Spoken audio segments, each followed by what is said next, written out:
Okay, here we are with game 2. Again, we're focusing on the Sicilian for the first 5 games. Let's see what we have here.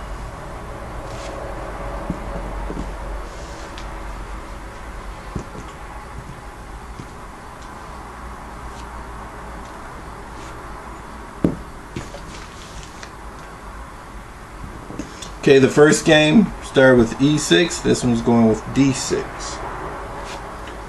e6, you support your d5 right away. d6, I think you're trying to clear out for the bishop and why you want to take an extra move. It's very interesting. So this move is worth looking at further, trying to get a stronger understanding.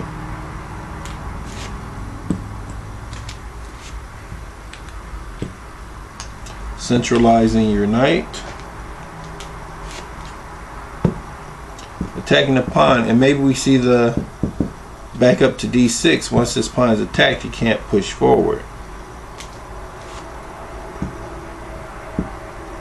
Protecting the pawn, but also noting that this bishop cannot act against this knight because of the 2 pawns.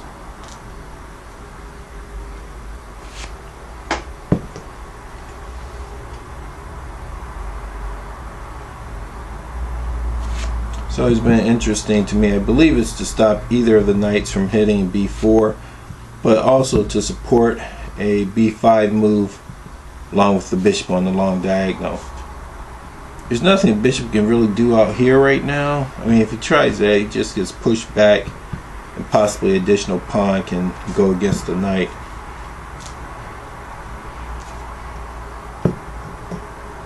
Threatening to capture the knight and to possibly destroy the pawn structure early in the game.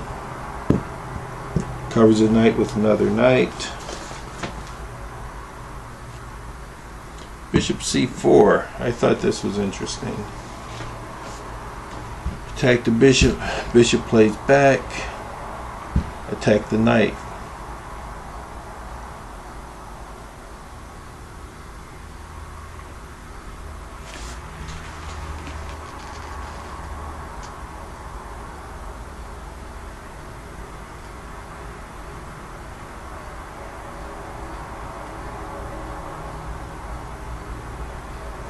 I think bishop gets attacked, play back, knight takes.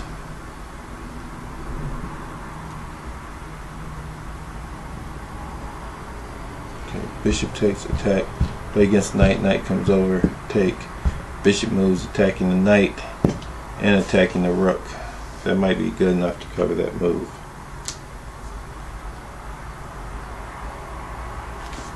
Actuality, the queen plays to a5.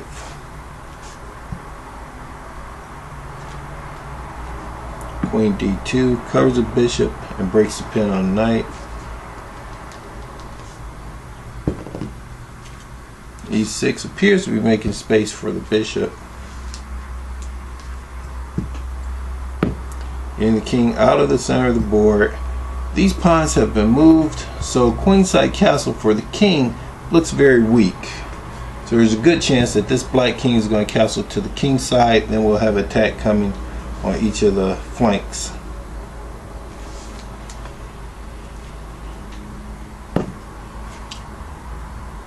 Black wants white to decide what he wants to do with that bishop right now.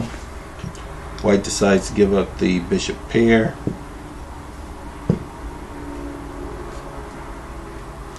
I really don't like that move. It seems to help black with his development, but moving back had a lot of shortcomings as well. Could have moved over here, but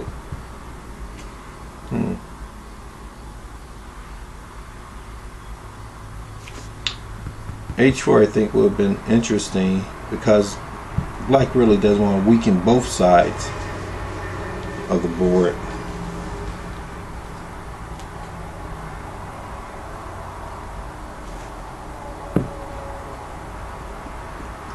Okay, white has all of his pieces developed. They're developed in the center of the board, ideal. He has not started any advances with his pawn because the king really has not committed to the king's side. And I think it's a good idea to wait till your opponent actually commits to one of the sides of the board.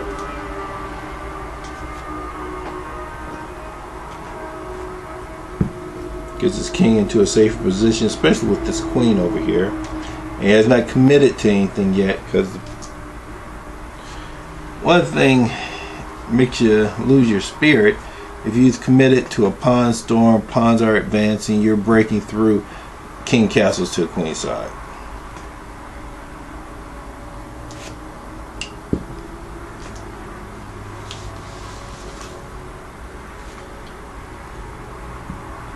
Queen's on the bishop, castles to the king's side. Okay.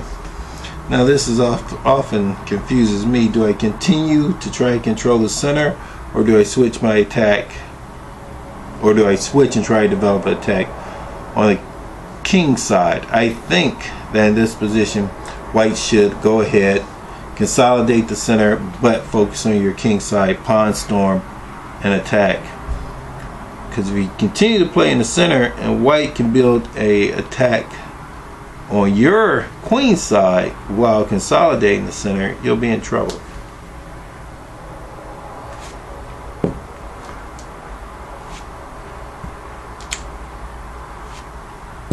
A3 trying to hold off white's advancement, but he's going to advance anyway.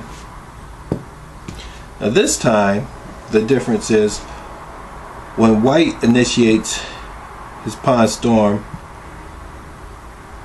the knight's there, white may be able to achieve a tempo. But the same thing happens again. Gets the knight out of there. I think he's looking at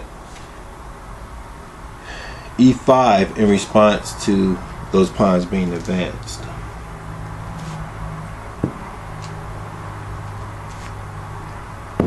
Okay, he went C5. He's on this bishop. He's on that pawn.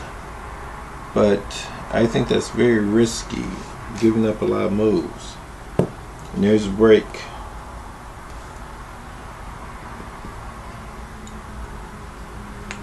I went to D. I should have went to B.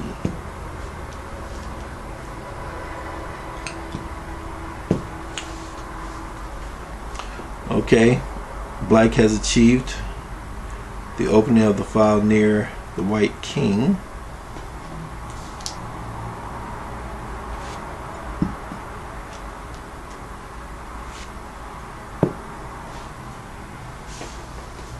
He's trying to lock up the position on his own king side.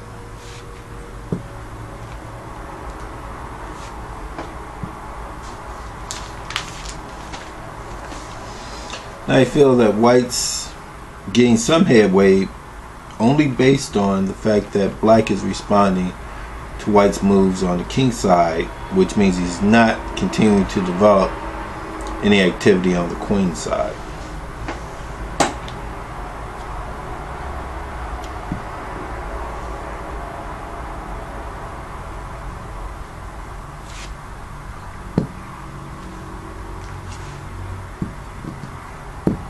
Whenever your queen's on open, whenever your opponent's queen's on open file, try to get a rook on that file. Now black has to consider the possibility of discovered attacks in response.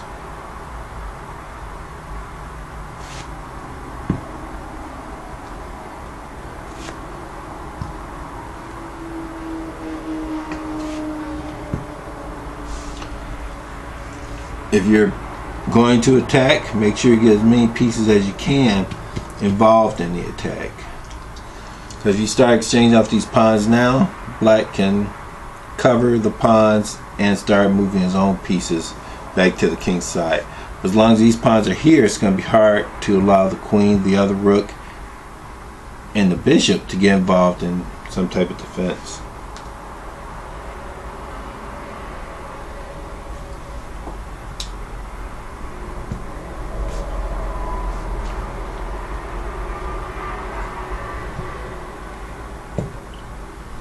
Black uses bishop as opposed to pulling his king away from possible defense of his own king.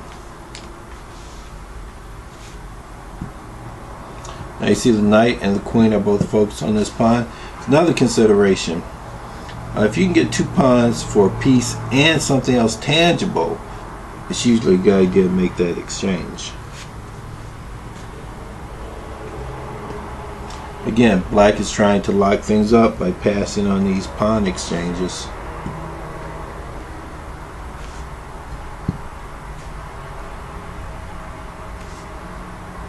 Bring the pieces back to get involved in the attack without allowing exchanges initiated by white against black that would free up the defense of his king.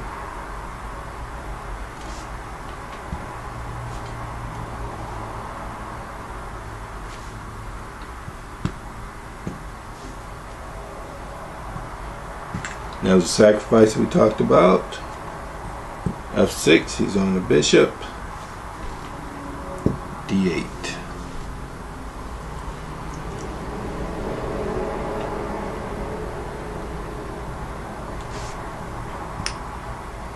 So the sacrifice wasn't lived very long because black immediately gave it back. Beautiful place for the knight. Attacking the queen, getting that tempo.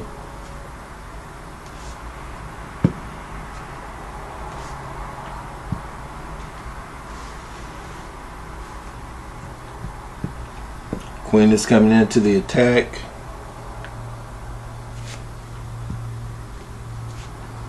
Looks like black's going to try to counter, but your checks are too powerful. That close to your king.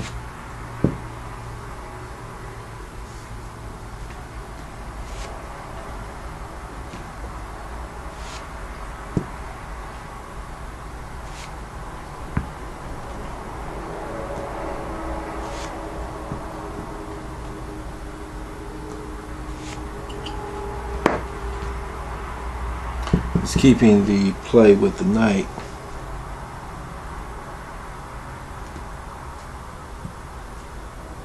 He's trying to break through again. Black is searching for counter play.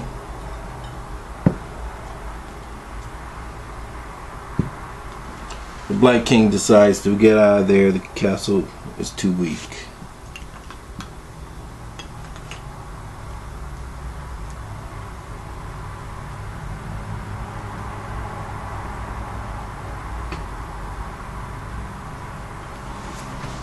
Okay, it's another Sicilian defense illustrating the attack on both sides of the board.